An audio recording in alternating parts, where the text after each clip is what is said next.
Kita lihat di sini ada pertanyaan di grup komunitas seller Shopee Indonesia. Apakah berani libur toko massal 1 minggu biar ngefek langsung ke Shopee rugi besar? Kan udah dijelaskan beberapa bulan lalu kalau Februari 2026 biaya admin paling besar. Biar pasaran PKL kembali rame kembali.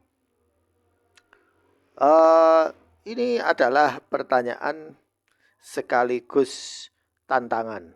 Apakah seller-seller UMKM di kondisi yang sekarang ini ekonominya melambat atau pasar lesu berani melakukannya? Ya, keputusan ada di tangan kita, bukan di tangan Shopee. Ya, karena Shopee itu hanya perantara saja. Ya. Baik, gak semua orang punya dana untuk sewa ruko, Bang. Kemudian penjualan 200k yang beratnya cuma 150 gram dan kemasan cuma 10 cm kali 10 cm aja, uang masuk cuma 169.000. Nah, kemudian itu dihitung 1 kilo, bosku, besar kecil sama aja. Kemudian ikut bikin asosiasi berbadan hukum. Kemudian para pedagang harus punya asosiasi biar suaranya didengar. Nah, ini benar ya dari Mas Faris. Kemudian tergantung prinsip masing-masing. Kalau nggak sanggup mundur aja, beralih ke PKL lagi. Gitu kok repot.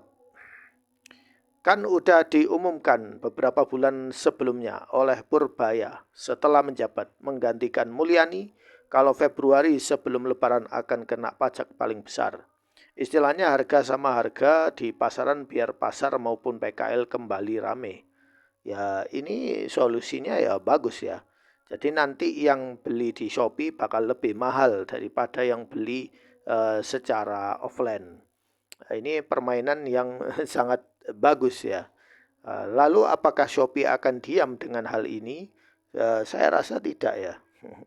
Baik, istilah lo punya backingan kuat jadi lo bisa berbuat apa saja. Apalagi landasan hukumnya gak jelas. Jelas suka-suka lo gak akan berkutik sebesar apapun. Lo protes karena lo berkuasa penuh dan didukung terus dengan berkedok UMKM sok pelindung. Tapi sebenarnya memeras, tepatnya perampok. Selagi negara ini tidak melindungi penjual yang katanya UMKM ini dilindungi hukum, maaf saja lo, mau bangkrut kayak mana pun gak mau tahu. Shopee tahu seller yang jualan gak punya perlindungan kekuatan hukum di negara ini, suka-sukanya dia mau melakukan apapun. Gak mau ngikut aturannya, ya udah tutup toko lo, gak mau tahu dia. Nah ini yang ngomong Linda ya, Mbak Linda. Kemudian motif apa? Terus bisa nggak ngompakin satu Indo? Kalau cuma puluhan orang mah diketawain doang sama Shopee. Kalau nggak kuat JD seller, JD buyer saja. Kayak saya pemasukan nol belanja sampai berjuta-juta di Shopee. Sebagai pembeli sangat diuntungkan oleh Shopee. Kalau yang nggak kuat mundur kan tinggal yang kuat saja yang bertahan. Nyatanya banyak yang iklan berarti untung dia besar. Yang nggak kuat cari sumber lain. Rezeki kan luas, nggak harus lewat Shopee. Ya, ini ada yang pro dan kontra. Ada yang pro membela Shopee, kalau tidak kuat ya keluar saja terserah. Ada yang bilang ini tidak berpengaruh, ya. Ada yang bilang ini tidak bisa dibiarkan terus-menerus seperti ini. Tapi saya punya analisa bahwa justru kalau kita keluar dari Shopee, memang kita rugi di awal ya. Kita rugi di awal, tapi ujung-ujungnya kita yang untung. Tapi kalau ya memang kita rugi di awal karena buyer yang tadinya beli di Shopee, ya, terus kita keluar dari Shopee, kita akan rugi banyak buyer. Ya, itu yang pertama. Terus namun ketika kita punya strategi baru yaitu membuat website, iklan di medsos, iklan di grup WhatsApp, iklan, intinya kita punya alternatif baru, itu nanti insya Allah akan kembali lagi. Pasar PKL ini akan kembali normal. Walaupun memang butuh waktu, tidak bisa secepat atau semudah itu. tetapi istilahnya pemulihannya memang butuh waktu. Tapi dapat uang cashnya lebih cepat. Kemudian yang itu kalau dari sisi seller. Yang kedua dari sisi Shopee, mungkin Shopee dia bilang terserah lo mau jualan di toko saya, di pasar saya, tidak mau jualan di bedak saya, ya terserah silakan. Saya masih punya banyak seller yang jualan di tempat saya.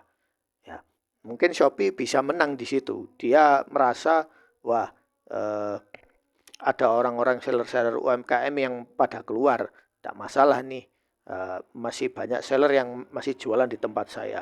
Akan tetapi mungkin Shopee nanti akan rugi nantinya, tidak sekarang. Ya. Tidak sekarang Shopee rugi. Shopee-nya nanti ruginya itu kalau memang biaya layanannya naik lagi di Februari berdasarkan pernyataan soal kebijakan Purbaya, kalau memang beliau memang serius ya, maka akan banyak sekali seller yang akan hijrah keluar dari Shopee. Mereka karena mereka sudah melihat ruginya lebih banyak daripada untungnya atau untungnya sedikit, maka mereka akan hijrah semua, entah ke Blibli atau Lazada atau toko lain pokoknya.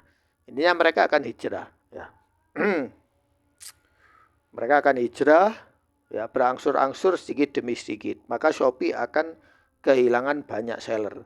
Ketika Shopee kehilangan banyak seller, maka dia di situ mulai akan terjadi yang namanya PHK. Kalau sudah terjadi PHK, yang ngefek kan ke kurirnya, SPX, kemudian ke karyawan-karyawannya di situ. Namun Shopee akan kembali pulih dengan apa? Dengan dia akan melakukan penyesuaian. Dia akan mulai menghapus yang namanya free ongkir, promo, event, itu akan dia hapus sedikit demi sedikit.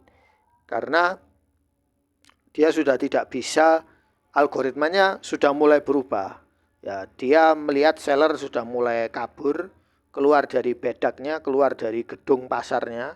Ya, karena harga biaya adminnya yang sudah nggak ngotak, terus permainan dan juga isi bayarnya banyak yang nakal, banyak yang ya istilahnya nggak tahu diri, hatinya jahat.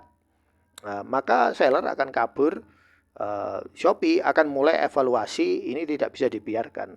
Ya, kita harus kembali menangkap seller dan kita harus menghukum buyer-buyer yang nakal ini tadi, yang kita diamkan ini tadi. Ya. Dan mereka akan kembali mulai free ongkir akan mereka hapus atau minimal akan mereka batasi, mungkin seminggu sekali atau sebulan sekali. Event mungkin potongannya tidak akan terlalu besar. Ya. Yang diuntungkan dengan hijrahnya massalnya seller ini adalah e-commerce yang baru itu, ya kayak Blibli atau yang lain-lainnya itu. Sebenarnya bukan baru ya, tetapi mereka yang tadinya itu sepi akan dapat seller baru. Karena nanti sistemnya e-commerce itu sudah tidak bakar duit lagi, tetapi kesepakatan dengan seller. Ya, seperti itu. Jadi ini pendapat saya ya, pendapat pribadi hasil analisa saya. Karena tidak mungkin ada satu pihak yang lebih powerful dan pihak-pihak lain itu tidak powerful. Ya, dunia ekonomi tidak dibangun seperti itu.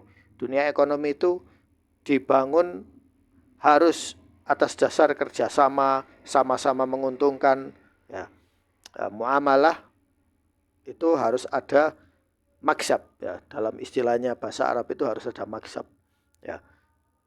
Jadi tidak boleh ini paling untung, ini paling rugi atau ini tidak bisa ya.